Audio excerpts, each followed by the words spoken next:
लोक सेवा आयोग की एक और भर्ती जो रक्षक भर्ती है, इसका यहाँ पर विज्ञापन आ चुका है 13 जनवरी 2023 को।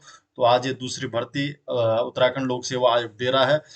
तो यहाँ पर विज्ञापन प्रकाशन की तिथि 13 जनवरी 2023 है। पद नाम है रक्षक, उत्तराखंड लोक सेवा आयोग परीक्षा 2023।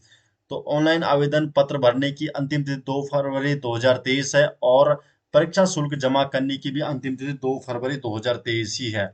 तो यहाँ पर रिक्तियों का विवरण दे, कुल पद 2 है, तो रिक्तियां तो कुछ ज्यादा ही इन्होंने दे दी इस बार। तो 2 पद यहाँ पर, कुल रिक्तियों के विवरण 2 पद है। और इसमें जो अनारक्षित है, ये 2 पद है अनारक्षित वर्ग के, और कोई भी यहाँ पर श्रेणी में यहाँ पर पद नहीं है। और उत्तराखंड महिला में है 36 आरक्षण 1 पद। तो रिक्तियों की संख्या घटाई और बढ़ाई जा सकती है, ऐसा इनका कहना है।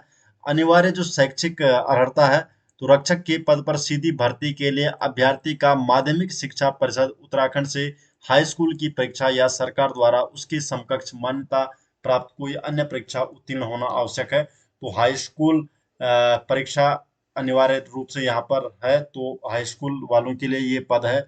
और अधिमान्य अर्हता है, तो अधिमान्य जो होता है प्रादेशिक सेना में 2 वर्ष का न्यूनतम अवधि तक सेवा हो, या राष्ट्रीय कैडेट कोर का बी अथवा सी प्रमाण पत्र प्राप्त किया हो। राष्ट्र और टिप्पणी है, राष्ट्रीय कैडेट कोर के सी प्रमाण पत्र धारक अभ्यर्थी को बी प्रमाण पत्र अभ्यर्थी पर वरीयता दी जाएगी। अगर आपके पास सी प्रमाण पत्र है तो बी से ज्यादा।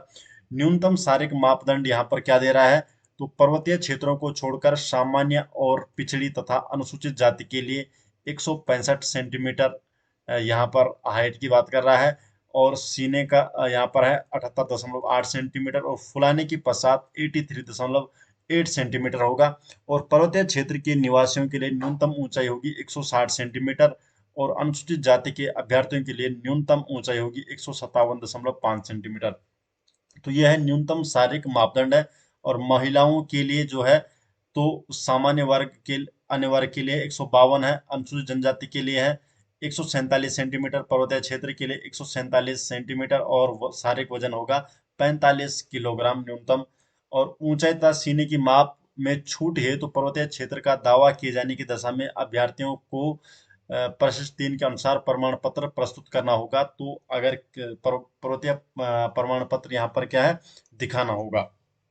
वेतनमान की बात करें तो 19,900 से 63,200 का यहाँ पर वेतनमान है। आयु सीमा की बात करें तो रक्षक के पद हेतु आवेदन हेतु आयु सीमा 18 से 42 वर्ष निर्धारित की गई है। और आय की गणना 1 जुलाई 2023 से की जाएगी। शुल्क की बात करें तो शुल्क सेम ये 176 रुपये है। और आर्थिक रूप से कमजोर के लिए भी 176 है, अन्य पिछड़ा वर्ग के लिए भी 176 है, अनुसूचित जाति के लिए और जनजाति के लिए 86 रुपये है। और उत्तराखंड के अनाथ बच्चों के लिए यहाँ पर कोई भी शुल्क नहीं है। अब देखते हैं कि यहाँ पर ये 100 अंकों का वस्तुनिष्ठ प्रकार का ये प्रश्न पत्र होगा, और 2 घंटे का समय होगा। तो 2 खंडों में ये प्रश्न होगा। खंड ए में सामान्य ज्ञान और सामान्य अध्ययन 75 अंकों का तो ये है। और यहाँ पर इन्होंने टॉपिक भी दे रखे कहाँ कहाँ से पूछे जाएंगे। सामान्य विज्ञान एवं कंप्यूटर से संबंधित जानकारी, भारत का इतिहास तथा भारतीय राष्ट्रीय आंदोलन, तो जो नया सिलेबस है उसके अनुसार इन्होंने यहाँ पर ये दे रखा है। तो उत्तराखंड का इतिहास 6 अंक का, उत्तराखंड की संस्कृति 6 अंक की, समसामयिक घटनाएं 7। तो इस तरीके से इन्होंने दे रखा है। और अगर बात करें सेकंड में, तो सामान्य जो हिंदी है वस्तुनिष्ठ प्रकार, तो 25 अंक की यहाँ पर क्या है, सामान्य हिंदी दी जाएगी। यहाँ पर न्यूनतम अंक कितने चाहिए, तो अनारक्षित श्रेणी के लिए यहाँ पर 45% अंक यहाँ पर क्या है, मान्य होगा। ये क्वालिफाइंग मार्क्स है 45%।